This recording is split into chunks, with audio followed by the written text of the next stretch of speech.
Buenos días, espero que se encuentren realmente muy bien. Voy a compartir el material que he preparado para el día de hoy con la finalidad de poder orientar y ampliar el desarrollo de los contenidos que refieren a la tutoría número 2 de este cuatrimestre.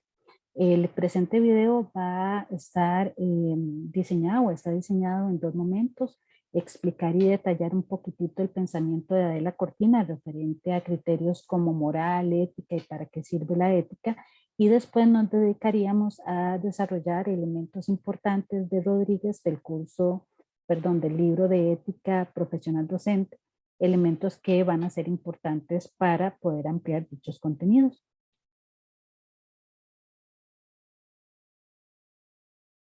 ¿Quién es Adela Cortina? Adela Cortina es una mujer española que nace en Valencia en 1947.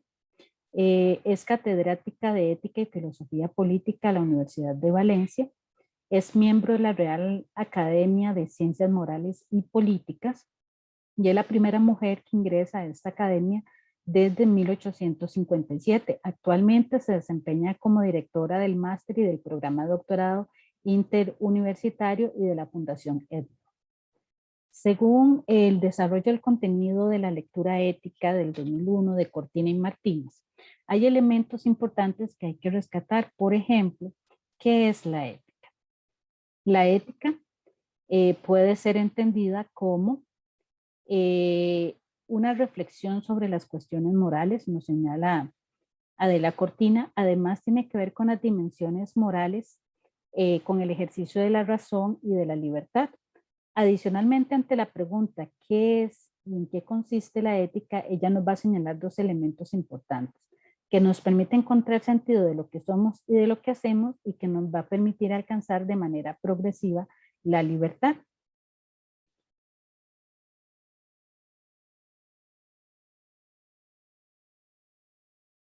Quisiera que visualizásemos el siguiente video.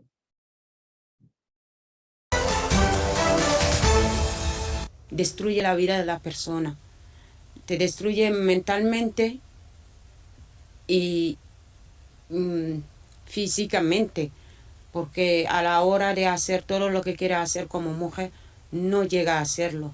Es el testimonio de una mujer senegalesa víctima de la ablación o mutilación genital femenina que reside en Almería con sus dos hijos desde hace 12 años.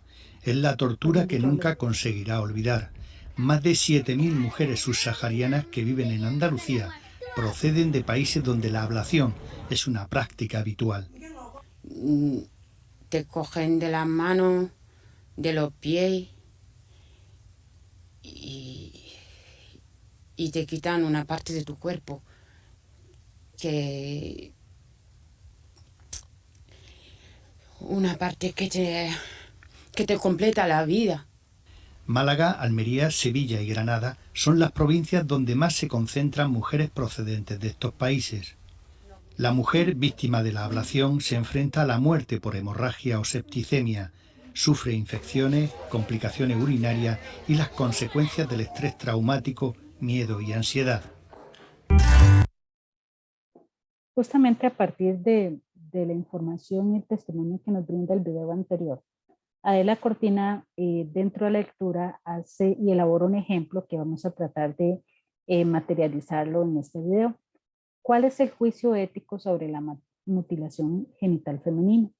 Ella señala que si a una persona común y corriente, a una persona de a pie, como diría ella, se le hace la pregunta, inmediatamente el tipo de juicio que va a elaborar esta persona está mediado por la opinión, y esa opinión es producto del contexto cultural y social sobre el cual esa persona se ha formado, y regularmente ese juicio se va a desarrollar con criterios de que si la acción estuvo buena o estuvo mal.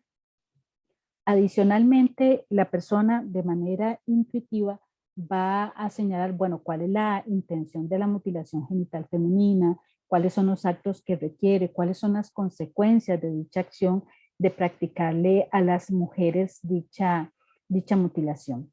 Adicionalmente, producto de esa reflexión que haría la persona mediada por la opinión bajo criterios de bondad o maldad, va a construir una concepción moral determinada, o sea, su valoración va a estar construida a partir de la visión de mundo que esta persona ha ido desarrollando a lo largo de su desarrollo social y cultural.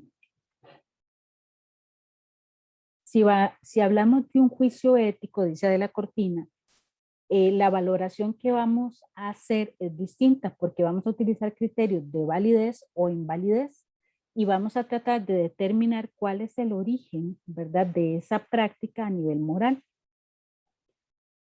Vamos a utilizar y vamos a revisar lo que son los argumentos, o sea, por qué dentro de cierta cultura se realiza la mutilación genital femenina, bajo qué condiciones, cuáles son las razones, quiénes las practican, por qué las practican. Y al ir tratando de responder cada una de esas preguntas y encontrar objetivamente las razones, a la hora de elaborar nuestro juicio vamos a mostrar esas razones y vamos a determinar claramente la doctrina moral desde dónde vamos a hacer esa valoración. Regularmente las personas, señala Adela Cortina, establecen o creen que hablar de ética y moral es lo mismo, lo utilizan como sinónimos o tienden a confundirse. Según Adela Cortina, la ética es un saber de tipo normativo que pretende orientar las acciones de los seres humanos.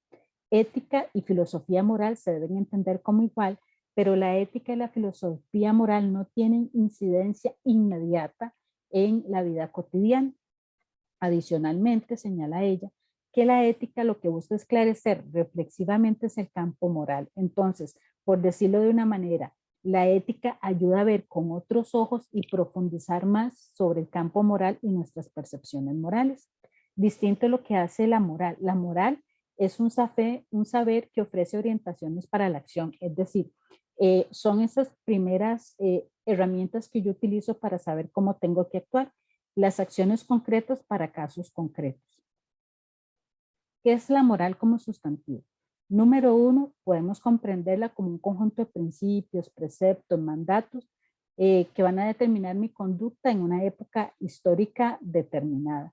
Entonces, es un modelo ideal de buena conducta socialmente establecido y que pertenecen a un grupo cultural específico. Segunda forma de entenderlo de la moral como sustantivo, cuando yo construyo un código de conducta personal que es producto de una convicción y una escogencia de pautas que yo realizo como persona particular. Es producto de un patrimonio moral y es una elaboración propia. La tercera forma de comprenderlo es lo que ella llama moral con mayúscula y se entiende como una ciencia que trata del bien en general y de las acciones en el orden de bueno o malo. Está matizado, por decirlo de alguna manera, por un conjunto de doctrinas de carácter moral que casi siempre están relacionadas con el componente religioso. Entonces hablamos de morales católicas, protestantes, comunistas, anarquistas, o hablamos ya de teorías morales, como por ejemplo la aristotélica y la kantiana, que tiene que ver con un conjunto de principios de carácter racional. La cuarta manera de entenderlo es la ética como una actitud o un carácter, ¿verdad? Que va a marcar cómo yo me muevo a nivel racional, a nivel emocional, cuáles son mis creencias, cuáles son mis sentimientos. Y es como una disposición racional que yo hago para actuar de manera individual, pero que impacten en lo colectivo. Y el quinto elemento es comprender la moral asociada ya con orientaciones y valores y principios y preceptos, en donde yo ya adopto un conjunto de orientaciones y valores y me veo obligado a tomar decisiones dentro de ese espectro, dentro de esos valores y esos principios y sobre todo a dar razones del por qué estoy realizando y estoy tomando las decisiones. Entonces, la moral como sustantivo se conformaría por estos 5 elementos. Cuando hablamos, según Adela Cortina, de la moral como adjetivo, es importante, señala ella 2 elementos. Cuando hablamos de la moral como adjetivo, regularmente vamos a hablar de acciones morales o acciones inmorales. Entonces vamos a hacer una valoración de la conducta, si es aprobada o reprobada, contra un código que ya me sirve de referencia. Entonces, con respecto a la mutilación femenina, yo podría hacer una valoración de la moral como adjetivo, diciendo si la conducta es moral o inmoral de acuerdo a un código moral que ya está establecido. La moral opuesto a lo amoral. sirve para describir una conducta que es o no es objeto de calificación moral, es decir, si recibe ciertos requisitos o no con respecto a ciertas orientaciones. Entonces, una conducta es amoral, ¿verdad? Cuando no cumple con ciertos requisitos que ya están establecidos. Y es moral cuando sí los cumple. Dentro de la lectura se trabaja un concepto bastante complejo o que realmente no estamos acostumbrados a escucharlos, que es la moralidad. Entonces, si nos preguntamos qué es la moralidad, Adela Cortina nos diría que son todos esos elementos comunes que tienen las diversas morales. No existe una única moral, sino que en cuanto que existen manifestaciones culturales, así van a ser las manifestaciones morales. Entonces, cuando nosotros analizamos todas las morales que existen, por decirlo de alguna manera, se van a dar rasgos comunes. ¿Y cuáles son esos rasgos comunes que han tenido las morales a lo largo de la historia? Número uno, toda moral genera juicios morales. Siempre la práctica de la moral va a llevar a procesos de valoración. Número dos, los juicios morales hacen referencia y tienen que darse de manera libre, responsable e imputable. Entonces, el video que acabamos de ver, ¿la mujer fue de manera libre? No, no lo fue. ¿Es responsable de la acción que le generaron a su cuerpo? No lo es. ¿Es imputable? Sí, es imputable. C. Los juicios morales se refieren al ser humano que se anhela, se desea, se necesita y se considera valioso e interesante. Entonces, la moralidad va a coincidir en eso. Todas las morales siempre van a tratar de dibujar, por decirlo de alguna manera, ese ser humano que yo quiero en esa sociedad, que yo quiero dentro de esa cultura.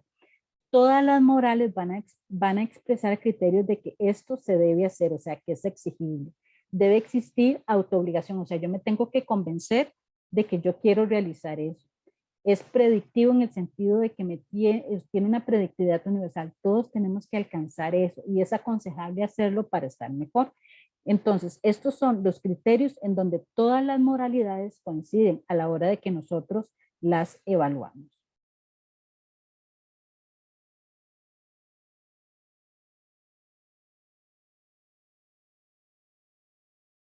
Ante la pregunta ¿qué es moral? Adela Cortina contestaría, y utilizando lo que dice la lectura, es el conjunto de principios, normas y valores que cada generación transmite a la siguiente, basado, y esto es importante recalcarlo, en la confianza. O sea, yo heredo un conjunto de principios, normas y valores porque tengo la fe de que estoy legando, que estoy heredando algo positivo para esa persona y que eso lo va a ayudar a alcanzar una vida buena y justa. Y dice que la moral responde justamente a la pregunta ¿qué debemos hacer? Dentro de este contexto cultural, dentro de este contexto social, ¿qué es lo que yo debo hacer? Entonces son esas primeras orientaciones que recibimos. A manera de ejemplo, en términos generales, la moral se puede asociar mucho o existen, o por ejemplo las religiones nos permiten ejemplificar la diversidad de morales que existen.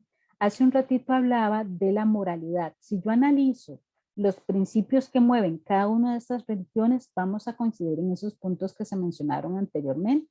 Entonces, al preguntarle al catolicismo qué debo hacer, me va a dar un conjunto de principios, normas y valores. Si le pregunto al hinduismo también, si le pregunto al budismo también, si le pregunto al daísmo también. Entonces, si le pregunto a las religiones de Japón también. Entonces, ustedes pueden ver que por medio de la gráfica existen las grandes religiones o los grandes constructos religiosos que están gráficamente acá, que tienen entre el 16 hasta el 11%, ¿verdad?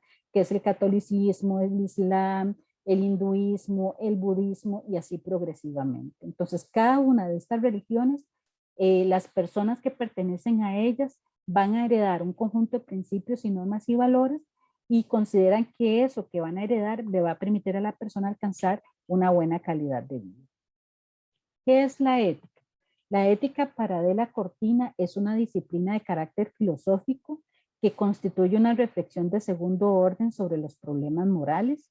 Adicionalmente, las preguntas que se realiza a la ética son prácticamente dos. La primera, ¿por qué debemos hacer X acción o no?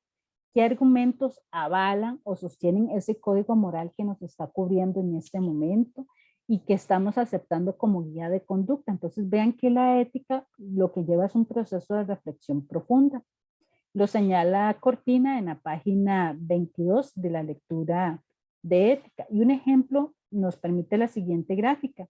Cuando se le pregunta a la persona sobre la eutanasia, sobre el aborto, inmediatamente señala que solo Dios tiene el derecho de quitar la vida. Y cuando se le pregunta por la pena de muerte, bueno, él dice que Dios nos transfiere ciertos derechos. Entonces aquí, si yo valoro esos temas como el aborto, como la eutanasia y la pena de muerte, entonces yo me pregunto por qué debemos avalar esas prácticas, cuál es la guía que nos orienta sobre por qué las realizamos o no debemos realizarlas.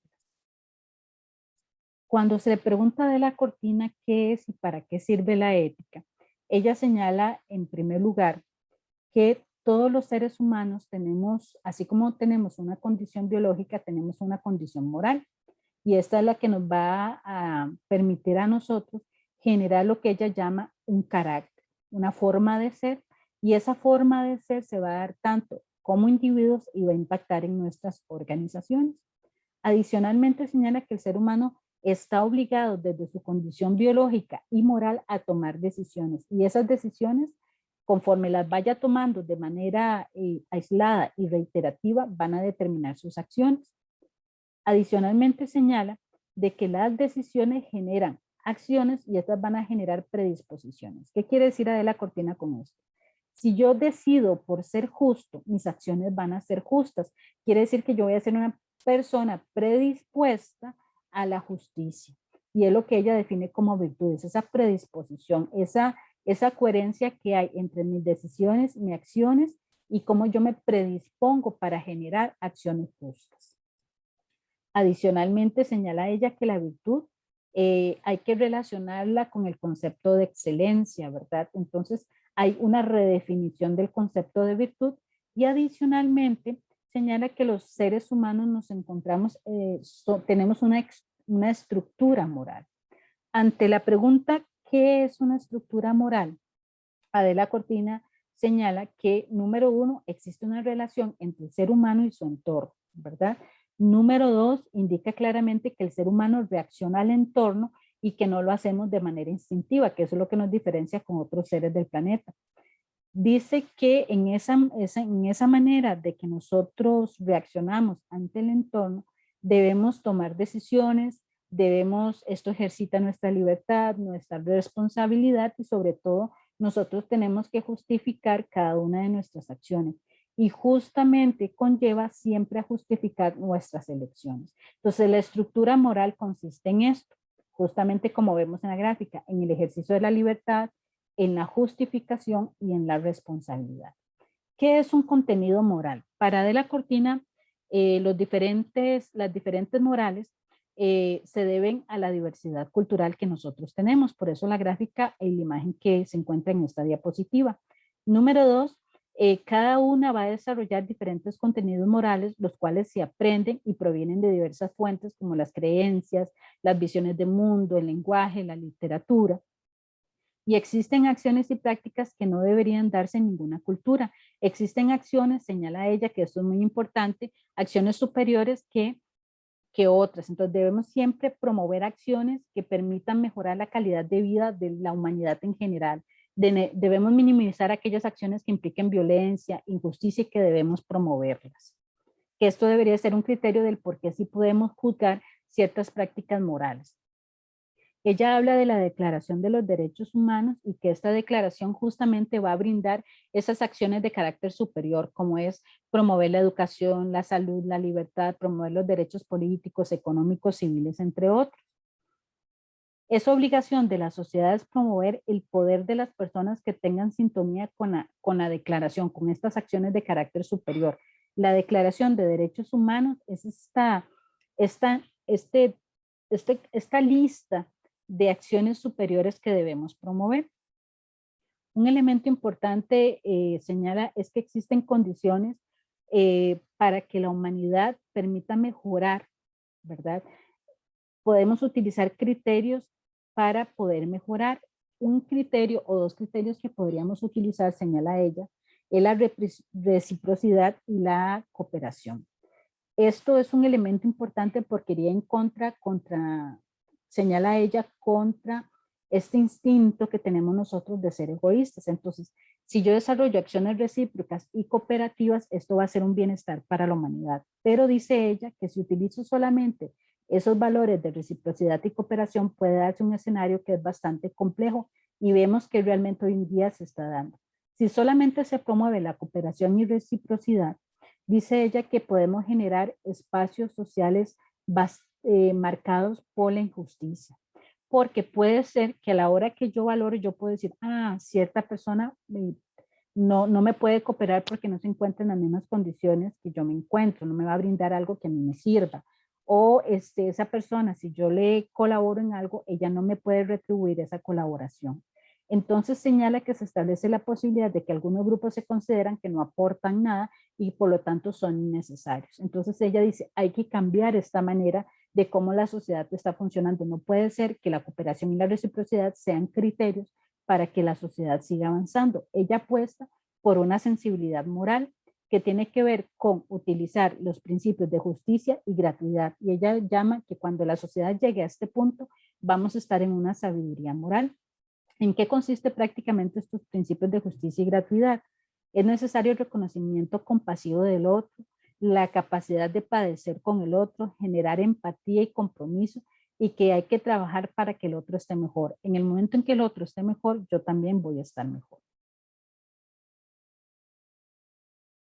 Hasta acá, digamos, se encuentran los elementos generales que Adela Cortina aportaría al desarrollo de los contenidos del curso, ¿verdad? Que es comprender la ética como una disciplina filosófica, la moral como un primer acercamiento a estas pautas de carácter social que nos van a orientar de manera inicial. A continuación vamos a ampliar, ¿verdad? Vamos a tratar de articular la docencia y algunos retos éticos que tenemos en el mundo contemporáneo. Vamos a hacer una revisión del desarrollo, la concepción del desarrollo, del sistema económico, de cómo debo comprender el conocimiento de la ciencia y la tecnología, los grandes retos que tenemos hoy como educadores a nivel de bioética con respecto al medio ambiente y cuáles son las responsabilidades y retos que tengo como docente. La situación actual, un poco articulando con lo que señala Adela Cortina, la situación actual a nivel económico y a nivel social han generado prácticas que deben ser cuestionadas. Pero para poder ser cuestionadas, yo tengo que comprender el contexto y la razón del por qué estamos hoy económico, social y culturalmente como estamos. Cuando hablamos de desarrollo económico o de desarrollo social, esto se da, por lo menos a nivel occidente, a partir de la revolución industrial. La revolución industrial como hito histórico va a marcar un cambio radical en la forma en cómo el ser humano se viene desarrollando. Antes de la revolución industrial, la persona nada más se limitaba a cultivar lo que necesitaba para consumir y listo. Una sobreproducción de algún producto era totalmente innecesaria. Y si había sobreproducción, sencillamente yo intercambiaba con los vecinos el producto que me sobraba por algún producto que no tuviese. Durante la revolución industrial, los procesos de producción cambian diametralmente, se hacen muchísimo más rápidos y surgen nuevas fuentes de energía, como la energía del vapor o la energía hidráulica. Posteriormente a la revolución industrial, que se da prácticamente en Europa, empiezan a detonarse procesos de industrialización. Entonces se da el traslado de los seres humanos del campo a la ciudad. Entonces las personas empiezan a incorporarse en las industrias y la lógica en cómo yo me percibo en este mundo es distinta y yo me inserto en un sistema productivo industrializado. Adicionalmente, ya hoy en día, ¿verdad? Producto de la revolución industrial, de la industrialización, hablamos del desarrollo de la industria y el capitalismo. Entonces, hoy en día tenemos grandes marcas corporativas que van a marcar la manera en cómo tenemos que insertarnos en el mundo, lo que tenemos que producir, lo que se considera necesario o innecesario. Entonces, un poco a nivel histórico podríamos decir que nuestro sistema social, ¿verdad? A nivel histórico estuvo marcado por las máquinas, ¿verdad? Por un proceso productivo particular. Después se incorpora la electricidad y esto va a generar nuevas formas o nuevos entornos sociales. Hoy en día tenemos gran desarrollo de todo lo que es la computación y la inteligencia artificial. Estas condiciones históricas actuales van a marcar la manera en cómo el ser humano se va a insertar en términos sociales dentro de su cultura, dentro de su país. Justamente la forma en cómo se entiende el desarrollo ha ido cambiando. Entonces, por ejemplo, aquí Mafalda señala que existe una distinción entre el norte y el sur. Entonces, hay países del norte que se encuentran dentro de la lógica económica actual más desarrollados porque tienen mayor riqueza económica, y hay países del sur que puede ser que se encuentren menos desarrollados porque no tienen riqueza económica. Adicionalmente, señala Mafalda que el mundo tal y como está, ¿verdad?, se encuentra en una crisis actual, y eso lo podemos ver a partir de la situación actual. Hay países actualmente que no tienen acceso a la salud, que no tienen acceso a la educación, y esto se debe a que no tienen la riqueza económica para poder generar esos procesos. Como recapitulando y tratando de construir una línea del tiempo, tenemos en primer lugar que se da una automatización de las industrias, que esto quiere decir que menos seres humanos van a estar trabajando en dichas industrias. Las fuerzas o la manera en cómo yo entiendo el trabajo va a ir cambiando. Adicionalmente, se habla de un empleo asalariado. Entonces, la persona se incorpora a la sociedad como parte productiva y producto de pertenecer a esa masa productiva va a recibir un salario. Esto va a provocar lo que hoy en día se llama el debilitamiento del Estado. Entonces, antes las industrias estaban en manos del Estado. Hoy en día sabemos que el Estado casi no tiene incidencia en la producción de espacios laborales, y que los espacios laborales están tomados por empresas privadas. Y esto provoca un debilitamiento. Y el Estado hoy en día, la parte financiera y tecnológica no está en manos del Estado, porque el Estado no tiene la capacidad de hacerle frente y no tiene el recurso económico para generar ciencia y tecnología. ¿Qué tiene que ver todo esto que estamos señalando? Que la manera en que cómo comprendemos la sociedad y las clases sociales han ido cambiando. En la gráfica de la derecha, antes se hablaba de que existían 3 clases sociales, en términos muy generales: la clase baja, la clase media, la clase alta. Pero hoy en día varios teóricos hablan de que realmente hablar de 3 clases sociales es casi imposible, y que la lógica social nos lleva a establecer que estamos hablando de clases pobres y clases ricas, y que la clase media es una clase que viene en franca agonía por la lógica económica y social. Justamente en este proceso se le ha dado mucha importancia, o sea, se entiende, o por lo menos se ha vendido, que aquellos países que apuesten por el desarrollo de la ciencia y la tecnología van a alcanzar el desarrollo económico y social tan esperado. Justamente existen teóricos que dicen que esta manera de asociar el desarrollo, o sea, lo que es el desarrollo, con generar conocimiento científico y tecnología, hay una manera de verlo positivamente, que es lo que se conoce como la tradición prometeica.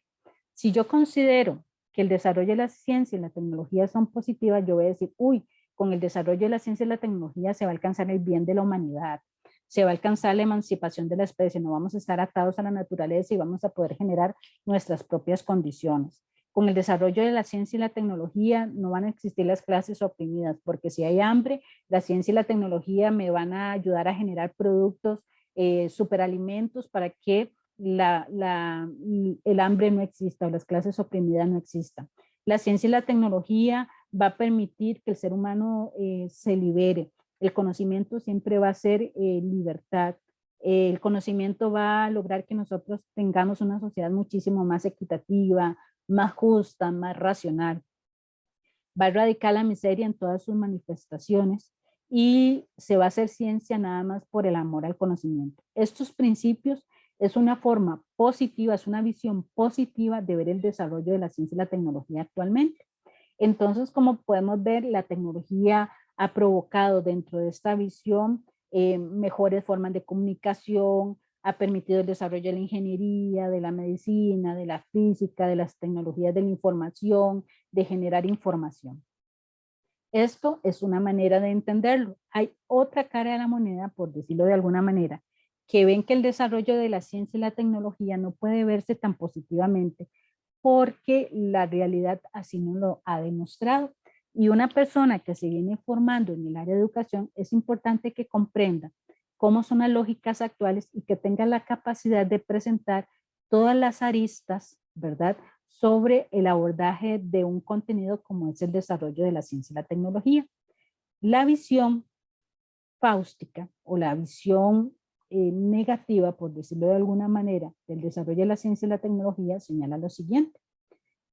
Número uno, que el conocimiento científico sirve para ejercer previsión y control. En la parte que estoy aquí marcando, es una película que se llama Dakota. Esta película narra cómo una sociedad futurista logra manipular genéticamente al ser humano y logra quitarle como todos esos desperfectos que tenemos. Un desperfecto puede ser, por ejemplo, el uso de lentes. Entonces logra crear una sociedad en donde todos los seres son perfectos y solamente los seres perfectos pueden mezclarse entre ellos. Entonces logra crear una categoría de ser humano que se llama no válido. El no válido es aquella persona que tiene algún desperfecto genético. Entonces eso es una manera de controlar, ¿verdad? Y poder generar una sociedad que solamente ciertas personas puedan pertenecer. Otro elemento importante es que la ciencia y la tecnología me va a permitir apropiarme de la naturaleza, de todos sus recursos y utilizarlos para el bienestar de la humanidad.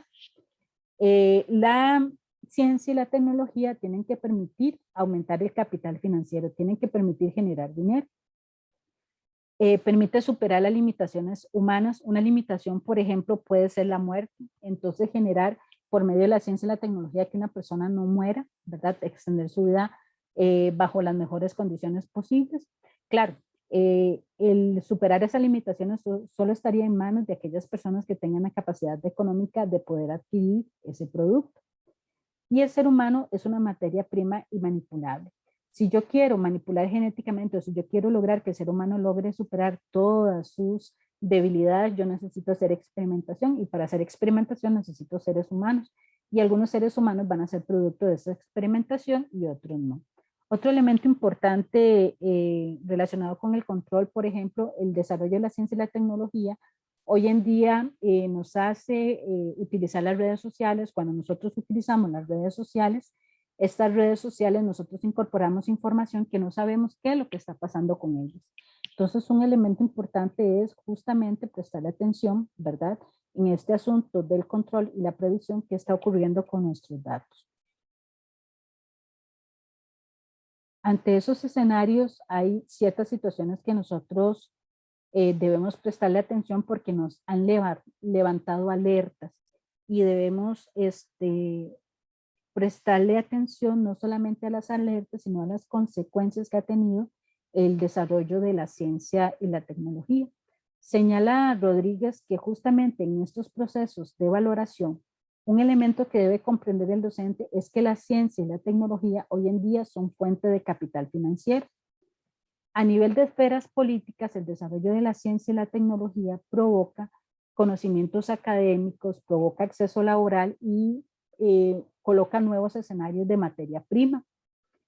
Producto de esa interacción, de estos nuevos conocimientos académicos, de acceso, de mejorar el acceso laboral, de generar materia prima, producto de la ciencia y la tecnología, se han generado un conjunto de productos tecnológicos que podríamos preguntarnos si son realmente necesarios.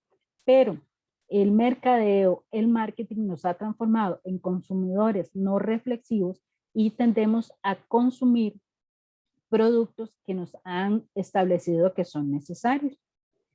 En la esfera privada, es importante también entender que la ciencia y la tecnología ha incursionado, se han metido en nuestra esfera privada con respecto al manejo de nuestros datos. Cuando nosotros metemos nuestros datos dentro de las redes sociales, cuando damos nuestros datos para entrar a un sistema financiero, cuando incorporamos nuestros datos para tener estadísticas sobre nuestro rendimiento físico, por ejemplo. ¿Qué pasan con esos datos? Pues realmente nosotros desconocemos qué es lo que ocurre con ellos.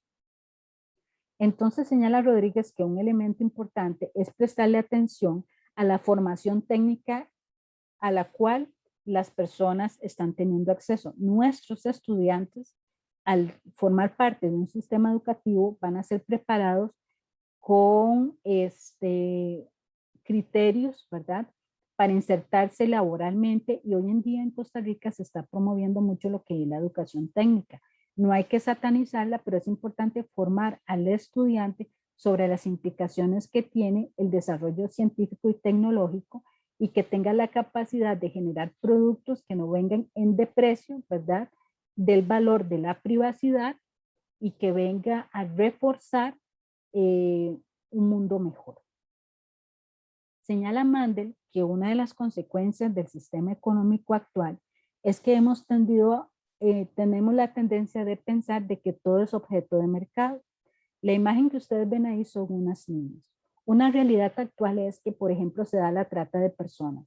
Tenemos niñas que son sacadas de sus familias, que son sacadas del país y que llegan a otros espacios a ser víctimas de prostitución infantil. Entonces señala Rodríguez que un elemento importante es que el docente debe comprender cuál es el entorno actual sobre el cual los jóvenes están inmersos, cuáles son las dinámicas, qué acceso tienen a las redes sociales, qué tipo de información están teniendo acceso.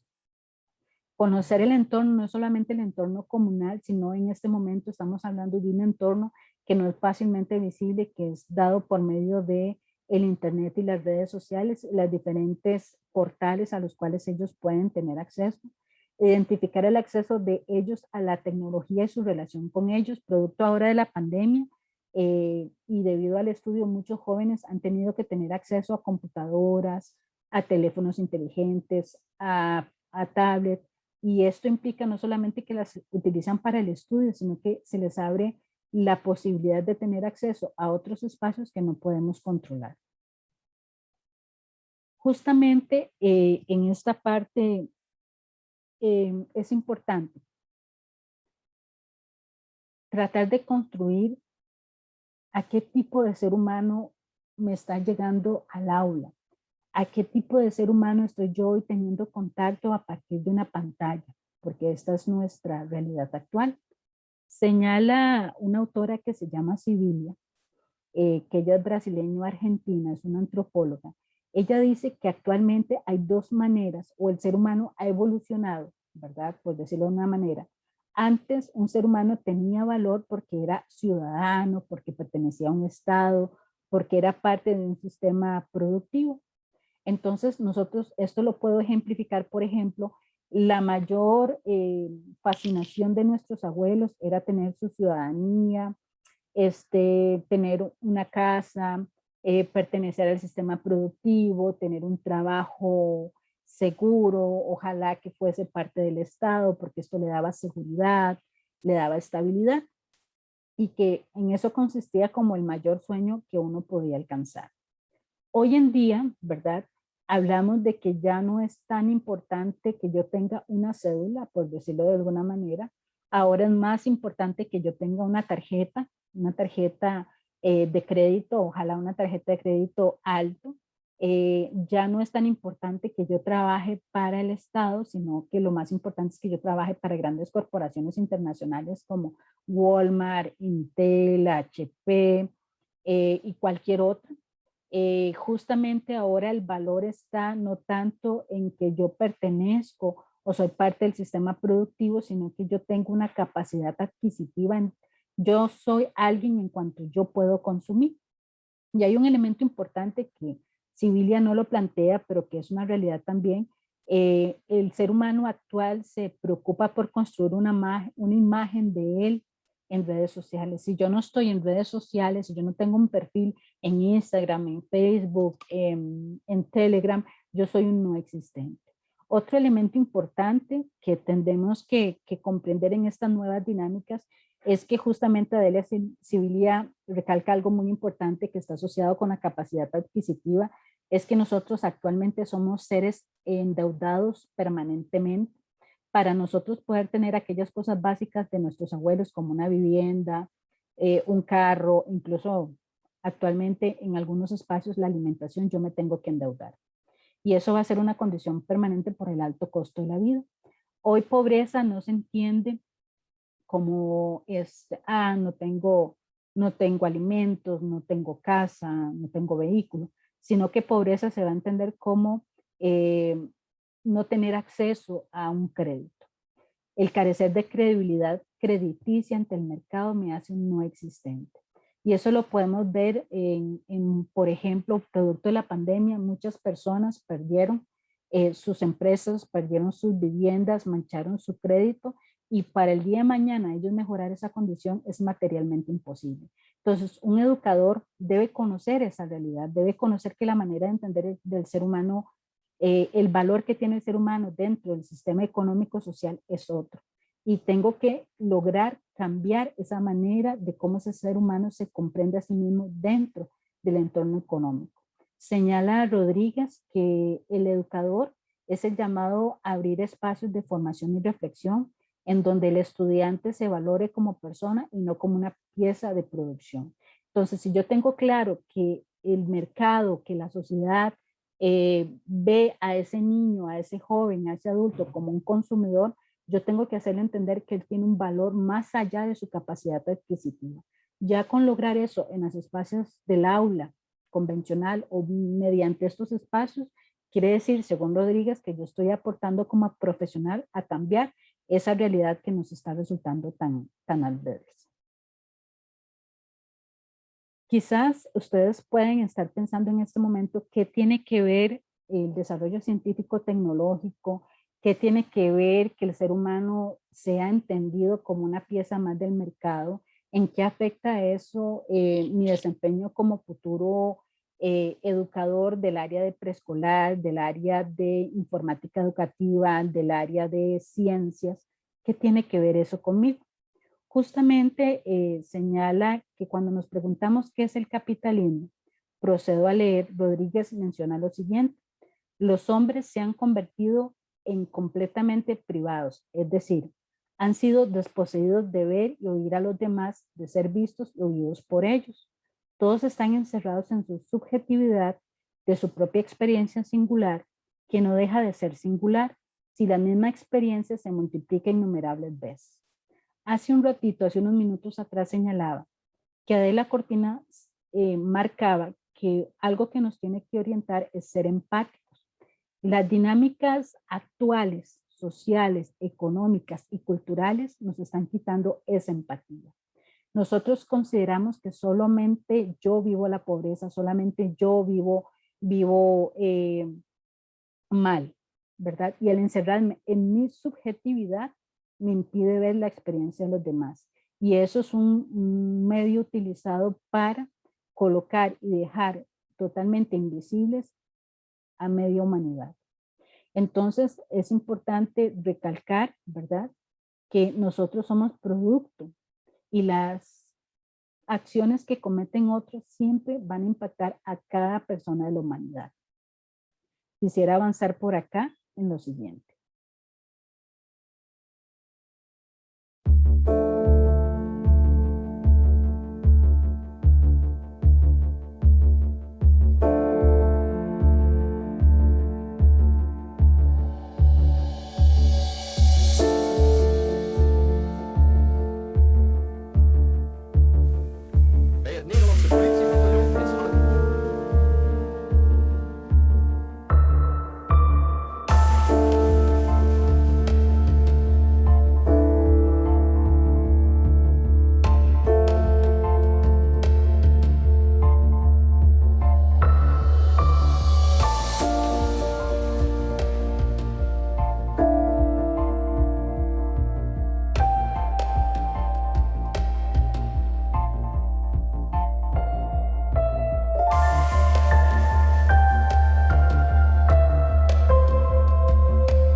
Hay un elemento acá importante que señala Rodríguez, que es al no contar yo con claridad de lo que sucede en otras latitudes, me va a quitar la posibilidad de que yo pueda reflexionar.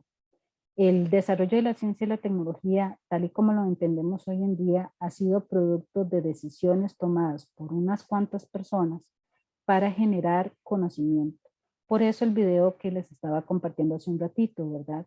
Un grupo de personas tomaron decisiones que detonaron Primera y Segunda Guerra Mundial. Sus decisiones provocaron la muerte de varios millones de personas que fueron confinadas en campos de concentración. En esos campos de concentración eran utilizados como esclavos para extraer hierro, para extraer materia prima que pudiera alimentar toda la empresa económica que hay detrás de una guerra.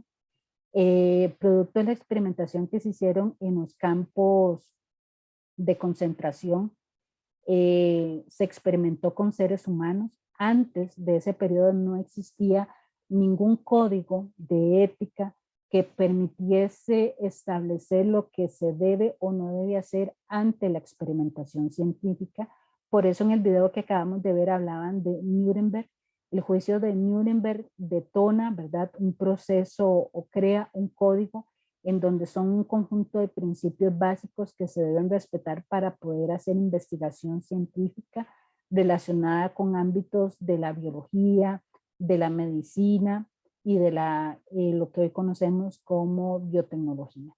Entonces, los nuevos escenarios, el desarrollo científico y tecnológico que se dio antes de 1945 no estuvo regulado, trajo varias consecuencias que hoy ya las conocemos gracias al desarrollo de una comprensión ética del ejercicio científico. Seguimos avanzando. Justamente lo que les mencionaba hace un ratito, ¿verdad? Cómo regular la conducta humana en la vida y en la salud, y producto de esa pregunta es que surge el Código de Nuremberg en 1947. Establece pautas sobre el tratamiento inhumano y la experimentación, crea principios sobre cómo debe darse la donación de órganos, la inseminación artificial, crea criterio de reflexión sobre el aborto, sobre el estado del embrión, sobre la eutanasia, sobre la genética y la clonación. Entonces señala Rodríguez que cómo humanizar la relación entre aquellas personas que poseen el conocimiento médico y el ser humano, frágil y frecuentemente angustiado. Entonces el Código de Nuremberg justamente viene a establecer, ¿verdad?, todas esas pautas que tienen que regirse aquellas personas que tienen el conocimiento. El conocimiento genera poder. Entonces, y me coloca a mí como paciente en una condición de desventaja. El Código de Nuremberg viene a tornar procesos muchísimo más equitativos, guiados por los principios de la bioética, como es el principio de autonomía, de beneficencia, de no maleficencia y de justicia.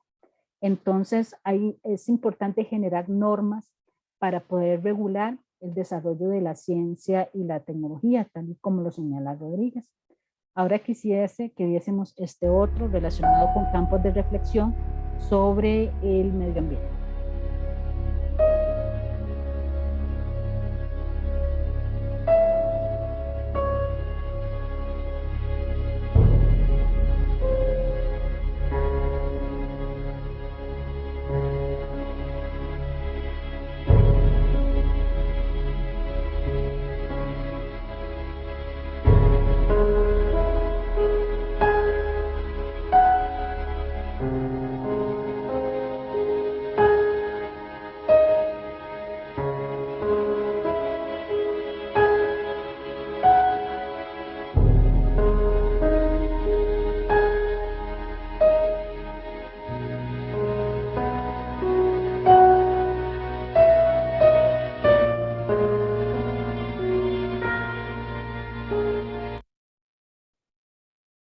Justamente otro elemento importante que Rodríguez rescata y que también yo quiero como compartir con ustedes es el asunto de que ustedes pueden pensar que el desarrollo científico y tecnológico no tiene que ver conmigo, a mí no me impacta, yo no tuve nada que ver con experimentación científica o biológica.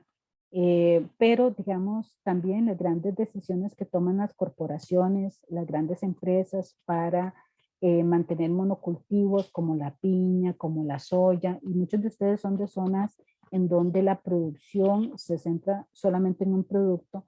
Eso trae en detrimento la biodiversidad, atenta contra el equilibrio con otras especies, ¿verdad? Entonces justamente la ética viene a reflexionar sobre todos estos escenarios que se han provocado por no reflexionar sobre las consecuencias de mis acciones. Yo como empresa, yo como gran persona que tiene una gran riqueza económica, mi decisión puede ser, no, yo tengo que preservar mi recurso económico como sea, yo tengo que generar riqueza. Y puede ser que esas decisiones que tomaron grandes empresas tiempos atrás, en este momento están colocando al mundo en su totalidad en una crisis medioambiental irreversible. Y mucha gente creía en algunos periodos de la historia que esto era mentira, un poco lo que el presidente de los Estados Unidos anterior, Trump, señalaba que no, que el calentamiento global era mentira, que la contaminación era inexistente, y sabemos hoy en día que eso no es realidad, no es verdad. El campo de reflexión de la ética y medio ambiente realmente ha sido un espacio de reflexión desde 1970 hasta el 2013 y todavía sigue siendo fuente de reflexión. Por dicha, a partir de 1970, en una conferencia europea sobre la conservación de la naturaleza en Estamburgo, se crean las primeras orientaciones sobre regulación en materia medioambiental, y hasta la fecha, en el 2013, se habla de un nuevo control para la emisión de gases que justamente Estados Unidos decidió no firmar, y hasta la fecha sigue impactando, siguen existiendo, por ejemplo, los objetivos de desarrollo sostenible, la Agenda 2030, que lo que está buscando es justamente minimizar la huella ecológica que se ha provocado en el país. Quisiera que viéramos a continuación eso. My name is Greta Thunberg. I am 15 years old and I'm from Sweden. I speak on behalf of Climate Justice Now. Many people say that Sweden is just a small country and it doesn't matter what we do. But I've learned that you are never too small to make a difference. And if a few children can get headlines all over the world just by not going to school, then imagine what we could all do together if we really wanted to. But to do that, we have to speak clearly, no matter how uncomfortable that may be. You only speak of green, eternal economic growth because you are too scared of being unpopular. You only talk about moving forward with the same bad ideas that got us into this mess, even when the only sensible thing to do is pull the emergency brake. You are not mature enough to tell it like it is. Even that burden you leave to us children. But I don't care about being popular.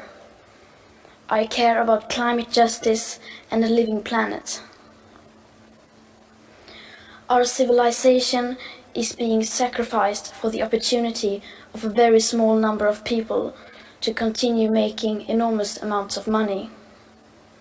Our biosphere is being sacrificed so that rich people in countries like mine can live in luxury.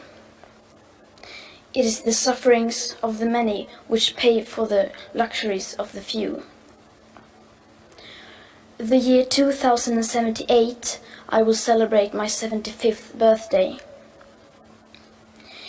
If I have children, maybe they will spend that day with me. Maybe they will ask me about you. Maybe they will ask why you didn't do anything while there still was time to act. You say you love your children above all else, and yet you are stealing their future in front of their very eyes. Until you start focusing on what needs to be done rather than what is politically possible, there is no hope. We cannot solve a crisis without treating it as a crisis. We need to keep the fossil fuels in the ground, and we need to focus on equity. And if solutions within this system are so impossible to find, then maybe we should change the system itself. We have not come here to beg world leaders to care. You have ignored us in the past, and you will ignore us again. We have run out of excuses, and we are running out of time.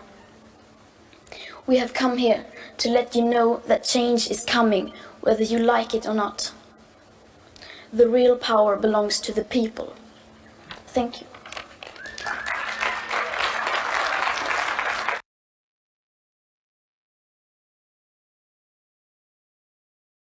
Justamente lo que ella señala, ¿verdad? Que es una activista medioambiental bastante joven.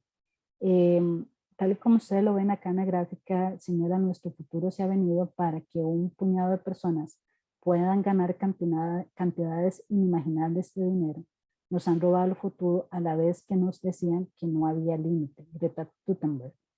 No sé si ustedes recordarán, por ejemplo, que a mí me enseñaban que el agua era un recurso inagotable, que el aire también, y tenía todo ese imaginario a principios de los años 80 y 90, que estaba en el sistema educativo en primaria, y finalizo mi secundaria casi a finales del año 2000.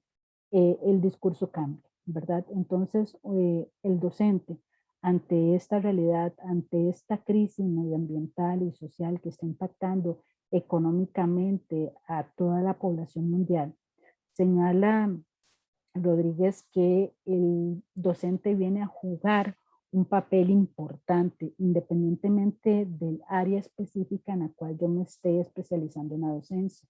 El docente debe ser observador, debe ser crítico, debe ser fiscalizador, debe generar cambios, debe generar propuestas que se reflejen en los modelos educativos, debe prestarle atención a su población estudiantil, prestarle atención a sus familias y a sus comunidades. Un docente que se encuentre fuera de estas dinámicas realmente no está ejerciendo su profesión con un compromiso que implique un poco lo que señala Adela Cortina, ese compromiso social. Una profesión, según señala Adela Cortina, surge porque responde a una necesidad social, y el educador surge a partir de que necesita fortalecer, ayudar a formar a los seres humanos más allá de la cuestión meramente técnica o profesional. Necesita formar y fortalecer al ser humano en todas sus dimensiones. Entonces Rodríguez nos da en cierta forma esas pautas que debería tomar en cuenta para desarrollarme como un profesional en el entorno inmediato que es el aula.